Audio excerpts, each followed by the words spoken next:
بچپن میں 1 روپے کی پتنگ کے پیچھے 2 کلومیٹر تک بھاگتے تھے، نہ جانے کتنی چوٹیں لگتی تھیں، اور پتنگ بھی ہمیں بہت دوڑاتی تھی۔ آج پتہ چلتا ہے دراصل وہ پتنگ نہیں تھی، ایک چیلنج تھا۔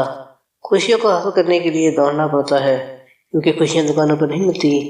شاید یہی زندگی ہے، جب بچپن تھا تو جوانی ایک خواب تھا، جب جوان ہوئے تو بچپن ایک خوبصورت یاد بن گیا۔ جب گھر میں رہتے تھے آزادی اچھی لگتی تھی، آج آزادی ہے پھر بھی گھر جانے کی جلدی رہتی ہے۔ اسکول میں جن کے ساتھ جھگڑتے تھے آج انہی کو انٹرنیٹ پر تلاش کرتے ہیں۔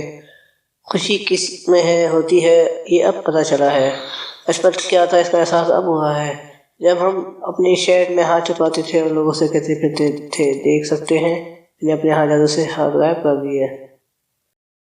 جب ہمارے پاس 4 رنگوں سے لکھنے والی ایک قلم ہوا کرتی تھی اور ہم سب کے بٹن کو ایک ساتھ دبانے کی کوشش کیا کرتے تھے، جب ہم دروازے کے پیچھے چھپتے تھے تاکہ اگر کوئی آئے تو اسے ڈرا سکے، جب آنکھ بند کر کر سونے کا ڈرامہ کرتے تھے تاکہ کوئی ہمیں گود میں اٹھا کر بستر تک پہنچا دے، سوچا کرتے تھے کہ یہ چاند ہمارے سائیکل کے پیچھے پیچھے کیوں چل رہا ہے، فریج آہستہ سے بند کر یہ جاننے کی کوشش کرتے تھے کہ اس کی روشنی کب بند ہوتی ہے۔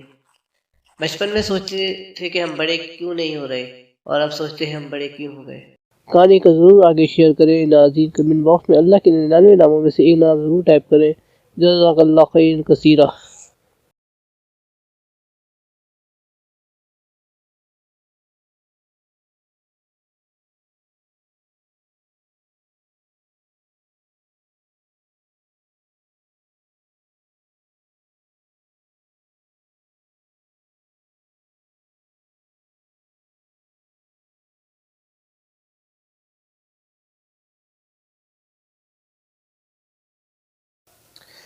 Thanks for watching. Jazakallah khair for supporting. Don't forget subscribe and press bell icon for latest Urdu story and moral content.